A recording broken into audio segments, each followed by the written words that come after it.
guys, welcome to this new video. Today we are going to talk about repository. So we see the difference between the private and the public repository. But before you continue, so that you don't have to miss any video. We have crazy video that are coming.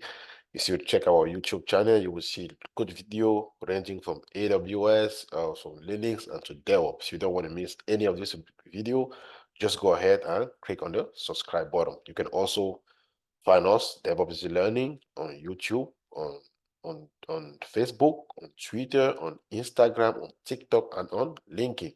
By the way, my name is Eric Patterson. I will be the one taking you through this video. So enough talking.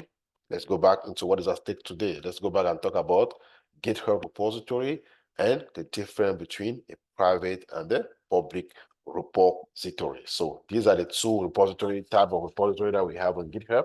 And you have to know what is a private repository, what is a public repository, then when you should decide to use a private repository or a public repository. But before we move on, quickly, a repository is just a place where we store file and or directory. That's in simple language.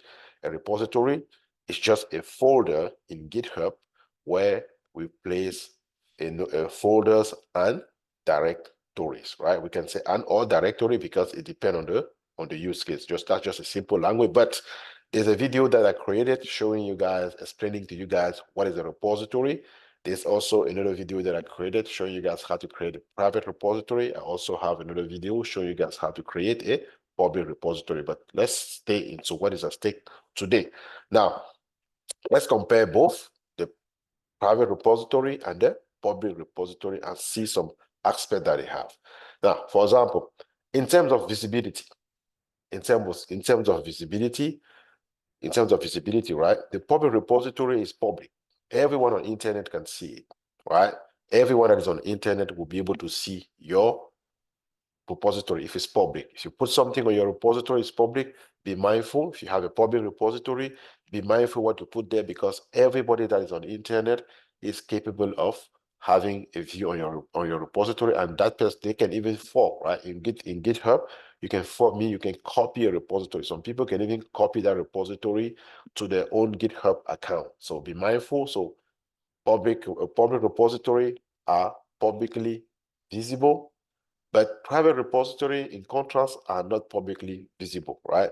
Private repository is made only for people that have access to your account, meaning authenticated user, right? Authenticated user or people that you invite, right? So private repository, not everyone can see it.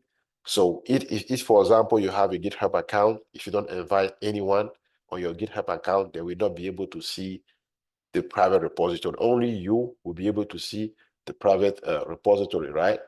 Only if you have given access to somebody, the person will be able to see that. But people cannot just go on the internet and search and see your repository. So if you have something that you don't want to share with the public, if you want something that is restricted, please go ahead and use a private repository instead of a public repository, because the private repository everyone can see, and the public repository only people that are authenticated, right? Only people that only people that you have invited to your GitHub repository will be able to see your private repository. Another good aspect of that is contributors, right? Now, on the private repository, everybody can contribute on your repository. When you have your private repository either on GitHub, people can fork it and contribute. People can contribute. It's just like your own code that is not yours. Like it's for the public, something for the public.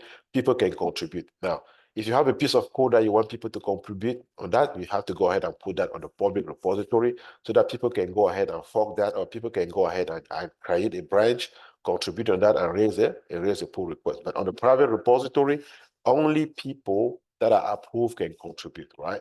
On the private repository, only people that are actually in your GitHub account, only people you invited to your GitHub account will be able to contribute. So if you don't want the whole public, if you don't want everyone, or you just want a certain time, you just want a restrained number of people, or you want nobody to contribute to your code, you have to use a private repository as well. So because the public repository, everybody can contribute. Now, another good aspect here is that, for example, the use case. So it's simple. Now, Public repository is used for open source. If you have a code that is open source, right? Open source code, you put in the public repository. For example, a lot of open source tool, like Jenkins, like Git, like Ansible, like Helm. If you go on GitHub, you will see that they all have a public repository there. If you go on GitHub, you will have a repository for stuff like Kubernetes. You will have a repository for stuff like Git, for stuff like Ansible. You have a repository for stuff like Helm. Like all those open source tools, you will see that they have a public repository in GitHub and everybody can contribute there. But private repository, tools that are private, you will find out that they don't have a public repository out there, right? Tools that are private use case like private repository, are used for projects that require confidentiality, like project that require confidentiality, you will not see. If you go, if you take an application for like Amazon.com, right? You cannot go on GitHub and find an Amazon code.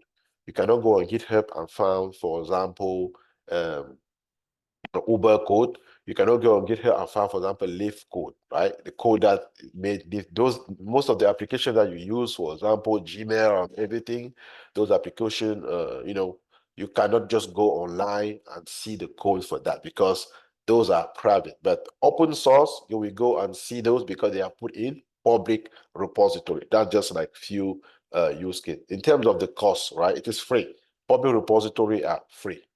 Now, private repository, to some extent, you can pay. But the good news is that GitHub now allow you, like, if you have like a personal account, you can open private repository actually in your personal account. But for company, for an enterprise, then we have to pay. Public repository or enterprise are not free, then we have to pay. So these were just like simple core aspect of the difference between the private repository and the public repository in terms of visibility, contributors, use case, and cost. Now, there's something that I want to share with you guys that you have to be mindful, right? That you have to be mindful. Now, when deciding whether to create a public or private, repository, consider a couple of the following, right? The first element that I will call is like project goal, right? Determine the nature of your project. If it's an open source project, it means that the community contribution, right? You can use, for example, the public. So determine, you need to know, hey, I want to open a repository. Is this repository is for something open source? Am I going to do some open source there? If yes, you will know the type of repository that you have to use, which is going to be here, the public repository, right? Now, in terms of also collaboration, right? The collaboration, right? Consider who need access to your project. Public repository encourage external contributors as well, while private repository restrict access, to a selected group, right? So consider this collaboration. And also in terms of cost, right? And also in terms of cost, I want you to keep, in mind the potential cost associated with a private repository depending on your GitHub subscription type, right? Then also we have another aspect here of cost. The big aspect is security, right? For sensitive data or property code, private repository provide an added layer of security and control. Those are just stuff that I want you to keep in mind. I hope you like this video. Now, I think that I'll share some content on the difference between the public and the private repository. I hope you like it. If you do, please, if you haven't subscribed yet, please go ahead and subscribe so you don't have to miss good video like this one. And you can also follow us on Twitter, Facebook, LinkedIn. See you guys on the next video.